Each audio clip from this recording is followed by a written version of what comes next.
My name is Adam Blumner. I'm the managing editor with Find Accounting Software. I'm here today to discuss the 2014 Fundraising Technology Trends Study. I'm joined today by Lori Jacobwith. She is a fundraising expert and speaker to kind of dive into the data. About half of the organizations that we heard from reported that they were successful in increasing the revenue that they were able to generate in 2013 versus 2012. Does this match what you're seeing and what you're hearing from the organizations that you're working with? You bet. I speak 70 or 80 times across the country a year, and then I have a handful of my own clients. And yes, there is some loosening up, if you will, of dollars flowing to charitable organizations. But I also think organizations are getting more savvy. They have to. There's lots of people with their hand out. Organizations are getting more savvy on how to talk about what they require to do their important work. Absolutely. Well, we really were interested in kind of taking a look at the role of technology in managing the fundraising efforts. And one of the things that we wanted to find out initially was what's the attitude of fundraisers towards technology? Yeah, what is the attitude? You know, I would say if you asked the board members and the longtime founder, and maybe there's a part-time marketing person, they'll sort of give you a deer in the headlights look about technology. But they might not have invested yet in a database. They're using a great accounting system, and they're pulling their data from that. When I go work with an organization that's of that style or personality that I just described, the aha moments that they have when I say, I want to talk about how many donors you have and how many people are not giving this year that gave last year, and they start to see that. And now they want to know the names. And I'll say, but you don't have a database or technology that will easily support you finding that out. You're not supporting your program of fundraising with the technology that it needs. And there's this, big aha in the room.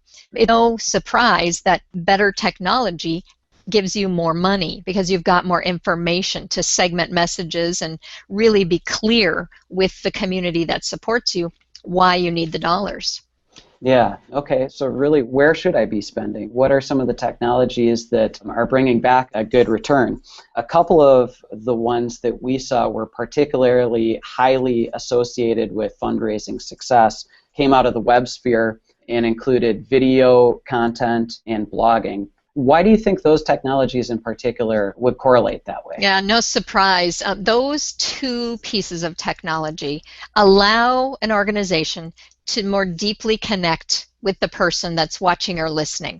So you get a chance to do what I love to do as a master storyteller, and that is tell a people story. And tell a people story that's short, 30 seconds, a minute long. It's a little injection of some sort of aha moment, if you will. And those are the places where people get that dopamine hit about why they gave to you in the first place or why they might want to give for the first time. So another thing that we saw when we collected the data, it really kind of popped off the page for us, was the more highly diversified the technology adoption was, the greater the likelihood that they were going to report that they had positive results in terms of growing their revenue. Yeah. Now this sounds fairly obvious when you say it, but I wonder if this is the type of thing that's really obvious from the high-level view, but maybe at an individual organization isn't quite as obvious. Yeah, if you're a small to medium-sized organization and you're doing everything you can to make sure programs are run well, maintain the board meetings, whomever you are, the executive director, the founder, you think maybe, I just need to do one thing to ask for money, send a mailing out once a year. The organizations that are any size, small, medium, or large, who utilize what I call multi-channel fundraising, a very important term to embrace in our sector, in the social sector. Multi-channel is the same message being stated all over the place. I've watched an organization here in the St. Paul area, adjacent to Minneapolis here. They increased their fundraising revenues in a fall campaign a few years ago by 40% by having the same message shared on their website, in their mailing, in a postcard, in a video. It's I don't have time to read the whole thing, right? But I might see a little bit of that billboard or see a little bit of the snippet of that video, and now I start to pull together the whole story. So the methods, the variety of mediums, critical. Yeah, so I guess what I'm hearing you say is that if you have that same message across multiple mediums, it's not redundancy, it's No, reinforcement. it's totally, absolutely necessary reinforcement. Sure.